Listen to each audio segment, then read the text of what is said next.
the 10th day of the month of Dhul Hijjah, which is the Eid day. Congratulations and happy Eid to all of you. So those who leave past midnight and those who remain until Fajr, and they pray Fajr, then when the sun rises, they leave to Mina. What do? That is the Eid day, and the activities and the Hajj rituals and the manasik during the day are as follows.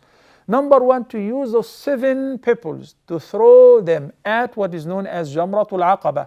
There are 3 jamra, 3 poles actually. You go to the last one, which is the nearest to Mecca, and you throw the 7 pebbles.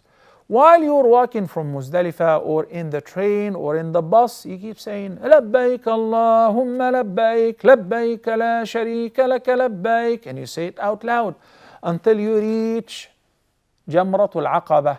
And now you're ready to throw the first pebble or the first stone. Once you say Bismillah, Allahu Akbar, then you start making talbiyah. And since today is a Eid day, join everybody and start making the takbiratul Eid. Allahu Akbar, Allahu Akbar, Allahu Akbar, La ilaha illallah, Wallahu Akbar, Allahu Akbar, Walillahi alhamd. The takbirat are prescribed since the first day of the month of Dhul Hijjah, but more specifically now on the Eid days and after every prayer for 4 days. MashaAllah, Eid al-Adha consists of 4 days. So you throw the stones and you go to do the next Hajj ritual, which is tahallul. What you didn't mention about the Hajj. Most people, brothers and sisters, do not offer the Hajj, they slaughter the sacrifice by their own hands.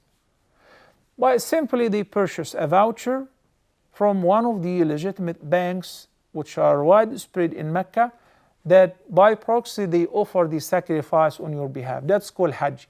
Every person who is performing Hajj al-Tamattu or Hajj al-Qiran are required to give fidya. فَمَنْ تَمَتَّعَ بِالْعُمْرَةِ إِلَى الْحَجِّ فَمَا اسْتَيْسَرَ مِنَ الْهَدْيِ. This is what Allah said in the Quran. So the least is to give a sheep. Okay? The same requirements like the udhiyah exactly.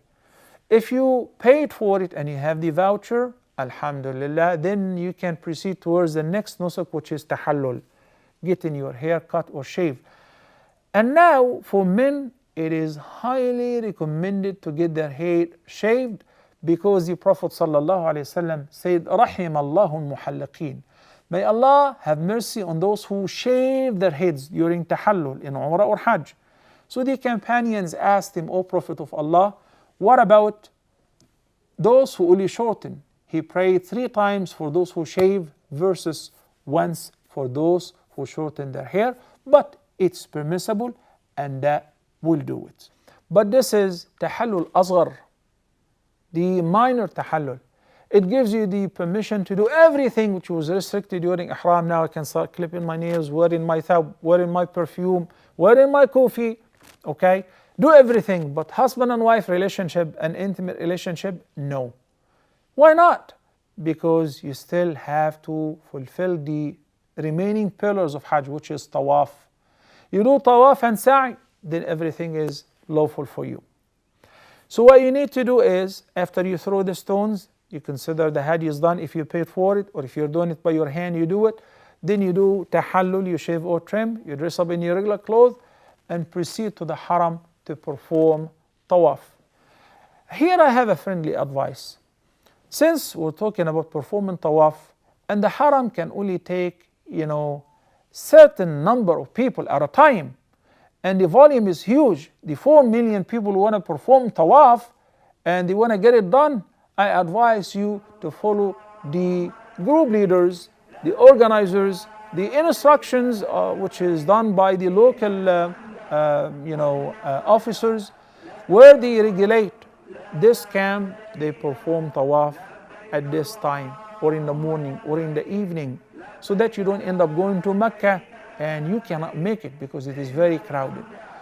That means you can perform tawaf al-ifadah. It's called tawaf al-ifadah, which is the pillar of Hajj. On the first day, second day, or third day, it doesn't matter. Or even before your departure. It doesn't have to be on the first day. Obviously, it is best to do it on the first day.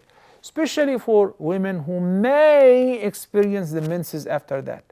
And also when I'm finished with the tawaf and sa'i, I'm finished with Hajj. I've done Hajj, alhamdulillah. So you do tawaful ifada, whether if you can do it on the first day and your group is doing tawaful ifada and the sa'i on the first day, morning, evening, afternoon, okay? And then what do you do in the remaining time that you spend in Mina? You spend 2 more nights in Mina. The night of the 11th and the night of the 12th of Dhul Hijjah.